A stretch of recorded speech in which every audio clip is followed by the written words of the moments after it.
കഴിഞ്ഞ ദിവസം കാലയവനികയ്ക്ക് പിന്നിൽ മറഞ്ഞ മുൻ പ്രധാനമന്ത്രി ഡോക്ടർ മൻമോഹൻ സിംഗിനെ കുറിച്ചാണ് ഈ അനുസ്മരണം. മൻമോഹൻ സിംഗ് പഞ്ചാബിലാണ് ജനിച്ചത്. പഞ്ചാബ് സർവകലാശാലയിൽ നിന്നാണ് സാമ്പത്തിക ശാസ്ത്രത്തിൽ ഉന്നത ബിരുദം നേടിയത്. അതിനുശേഷം ഓക്സ്ഫോർഡിലും കേംബ്രിഡ്ജിലും അത്യുന്നത ബിരുദങ്ങൾ കരസ്ഥമാക്കി. തുടർന്ന് ഇന്ത്യ ഗവൺമെൻറ്റിൽ പ്രധാനപ്പെട്ട പല പദവികളും വഹിച്ചു. അദ്ദേഹം ആസൂത്രണ ബോർഡിൻ്റെ സെക്രട്ടറി ആയിരുന്നു, റിസർവ് ബാങ്ക് ഗവർണറായിരുന്നു, പിന്നെ ഇന്ത്യയുടെ ധനകാര്യമന്ത്രിയായിരുന്നു. അദ്ദേഹം ധനകാര്യമന്ത്രിയായിരിക്കുന്ന സമയത്താണ് 1991 മുതൽ 95 വരെയുള്ള സമയത്താണ് രാജ്യം അതിഭയാനകമായ സാമ്പത്തിക പ്രതിസന്ധിയിൽ കൂടി കടന്നു പോകുന്ന ഒരു കാലമായിരുന്നു. അപ്പോഴാണ് ഈ ഉദാരീകരണത്തിൻ്റെ പുതിയ സാമ്പത്തിക നയത്തിൻ്റെ ഉദ്ഘാടനം നടന്നത്.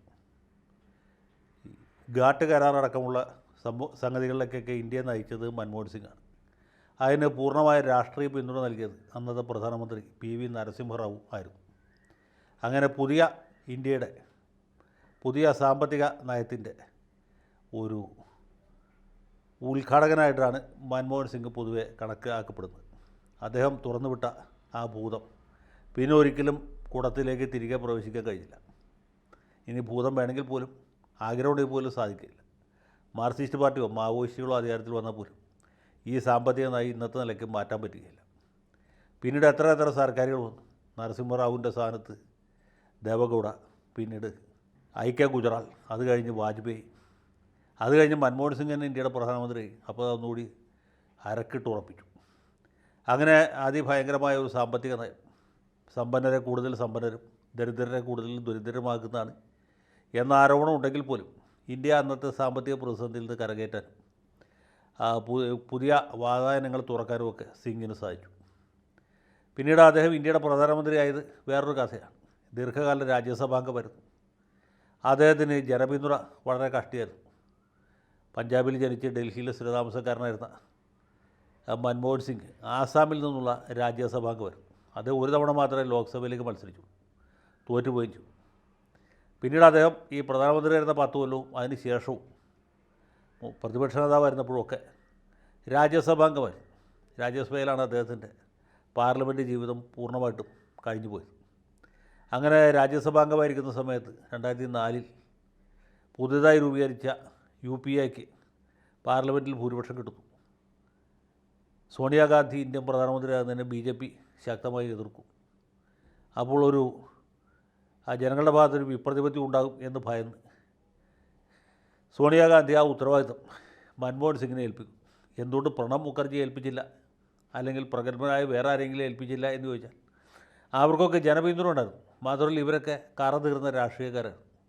ഒരു രാഷ്ട്രീയക്കാരനെ പ്രധാനമന്ത്രി സ്ഥാനം ഏൽപ്പിച്ചാൽ അടുത്ത മുഹൂർത്തത്തിൽ അവർ നെഹ്റു ഗാന്ധി കുടുംബക്കാരുടെ കാലുവാരും എന്നുള്ളത് ഈ 91-95 കാലത്തെ നരസിംഹറാവുവിൻ്റെ ഭരണം കൊണ്ട് തന്നെ സോണിയാഗാന്ധിക്ക് ബോധ്യമായിരുന്നു. അതുകൊണ്ടാണ് രാഷ്ട്രീയക്കാരനല്ലാത്ത സിംഗിനെ, ഒരു ധനതത്വശാസ്ത്ര വിശാരദനാണ്, കോൺഗ്രസ്സിലെ ഒരു തോമസ് ഐസക്കാണ് എന്ന് കരുതി അദ്ദേഹത്തെ ഏൽപ്പിച്ചു. മൻമോഹൻ സിംഗ് ആ ഉത്തരവാദിത്വം വളരെ സ്തുത്യർഹമായ രീതിയിൽ നടപ്പിലാക്കി. അദ്ദേഹം ഒരു തരി പോലും അഴിമതിക്കാരനായിരുന്നില്ല. മനസാ വാച കർമ്മണ യാതൊരു അഴിമതിയും നടത്താത്ത ആളായിരുന്നു സിംഗ്. അദ്ദേഹത്തിൻ്റെ ആദ്യത്തെ 5 വർഷങ്ങൾ താരതമ്യേന ഭേദമായിരുന്നു. കാരണം ആ സമയത്താണ് വിഖ്യാതമായ വിവരാവകാശ നിയമം പാസ്സാക്കിയത്.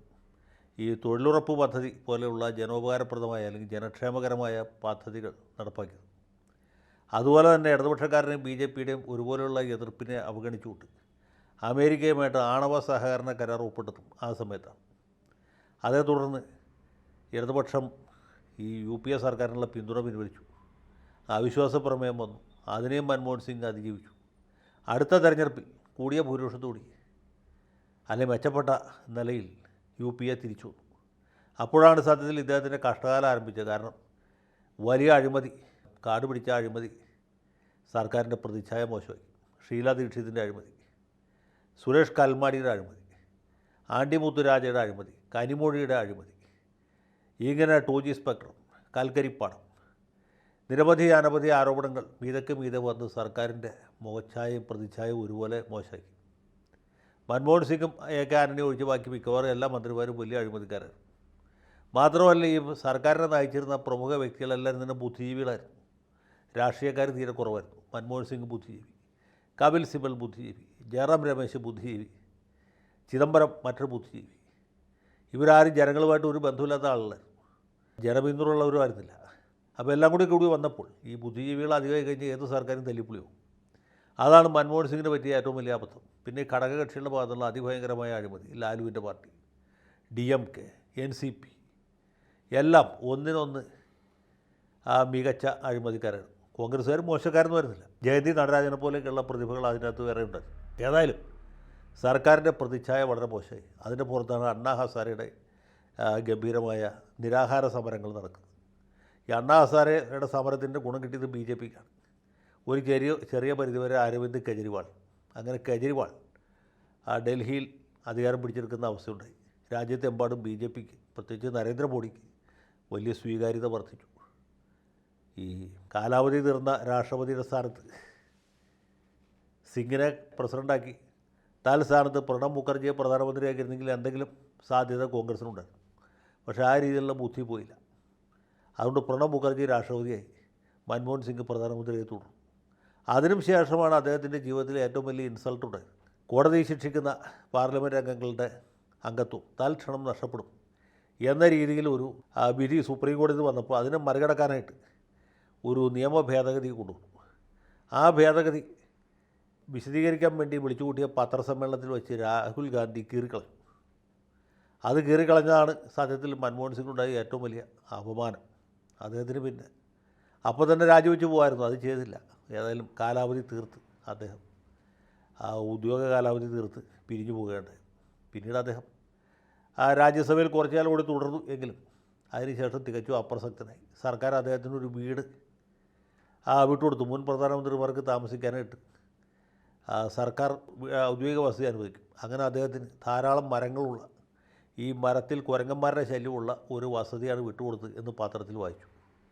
ഏതായാലും തൻ്റെ കർമ്മകാണ്ഡം പൂർത്തിയാക്കി മൻമോഹൻ സിംഗ് യാത്രയായി. ഇദ്ദേഹം പ്രധാനമന്ത്രിയായിരുന്ന സമയത്ത് ഒരു പ്രധാനമന്ത്രിക്ക് ഭരണഘടന അനുവദിച്ചു കൊടുത്തിരുന്ന അധികാരങ്ങളോ അവകാശങ്ങളൊന്നും അദ്ദേഹത്തിനുണ്ടായിരുന്നില്ല. അദ്ദേഹം ഒരു പേരിന് മാത്രമുള്ള പ്രധാനമന്ത്രിയായിരുന്നു. കാരണം UPA ചെയർപേഴ്സൻ്റെ കീഴ്സ്ഥാനികനായിരുന്നു പ്രധാനമന്ത്രി എന്നുള്ളതാണ്. അതാണ് അദ്ദേഹത്തിൻ്റെ ഒരു വലിയ ദുരന്തം. മൻമോഹൻ സിംഗ് പ്രധാനമന്ത്രിയായിരിക്കുമ്പോഴാണ് PV നരസിംഹറാവു അന്തരിച്ചത്. റാവുവിൻ്റെ മൃതദേഹം രാജ്ഘട്ടിനടുത്ത് എന്നല്ല, ഡൽഹിയിൽ ഒരു സ്ഥലത്തും സംസ്കരിക്കാനായിട്ട് സർക്കാർ അനുവാദം കൊടുത്തില്ല. അത് ഹൈദരാബാദിൽ കൊണ്ടുപോയി സംസ്കരിക്കേണ്ടതായിട്ട് വന്നു. അതുമാത്രമല്ല, സർക്കാർ അവധി പ്രഖ്യാപിക്കാനും കൂട്ടാക്കിയില്ല. അന്ത്യോപചാരം അർപ്പിക്കാൻ തന്നെ കോൺഗ്രസ്സുകാർക്ക് വലിയ മടിയും മനസ്സമ്മതവുമായിരുന്നു. AICC ഓഫീസിൽ പോലും അദ്ദേഹത്തിൻ്റെ ബോഡി കയറ്റിയില്ല എന്നുള്ളതാണ് ചരിത്രം. പക്ഷേ മൻമോഹൻ സിംഗിൻ്റെ കാര്യത്തിൽ നരേന്ദ്രമോദി കുറച്ചുകൂടി ഔദാര്യപൂർവ്വം പെരുമാറി എന്ന് വേണമെങ്കിൽ നമുക്ക് പറയാം. സിംഗിൻ്റെ മൃതദേഹം രാജ്ഘട്ടിന് സമീപത്ത് ഇന്ദിരാഗാന്ധിയുടെ, രാജീവ് ഗാന്ധിയുടെ, ചൗധരി ചരൺ സിംഗിൻ്റെ, ദേവിലാലിൻ്റെ ഒക്കെ മൃതദേഹങ്ങൾ അടക്കിയിട്ടുള്ള സ്ഥലമാണ്. ഗാന്ധിയുടെ, നെഹ്റുവിൻ്റെ മാത്രമല്ല. ആ പരിസരത്ത് തന്നെ ഇദ്ദേഹത്തിൻ്റെ മൃതദേഹവും സംസ്കരിക്കുന്നു. ഉച്ചവരെ കേന്ദ്ര സർക്കാർ സ്ഥാപനങ്ങൾക്ക് അവധി പ്രഖ്യാപിക്കുകയും ചെയ്തിട്ടുണ്ട്. ഏതായാലും 10 കൊല്ലം ഇന്ത്യയുടെ പ്രധാനമന്ത്രിയായിരുന്ന, സ്വന്തമായിട്ട് വലിയ ചീത്തപ്പേര് കേൾപ്പിക്കാതിരുന്ന മൻമോഹൻ സിംഗ് ഈ ലോകത്തെ അദ്ദേഹത്തിൻ്റെ ദൗത്യങ്ങൾ പൂർത്തീകരിച്ച് വിട പറഞ്ഞു പോയിരിക്കുന്നു. അദ്ദേഹത്തിൻ്റെ സ്മരണയ്ക്ക് മുന്നിൽ ആദരാഞ്ജലി അർപ്പിക്കുന്നു.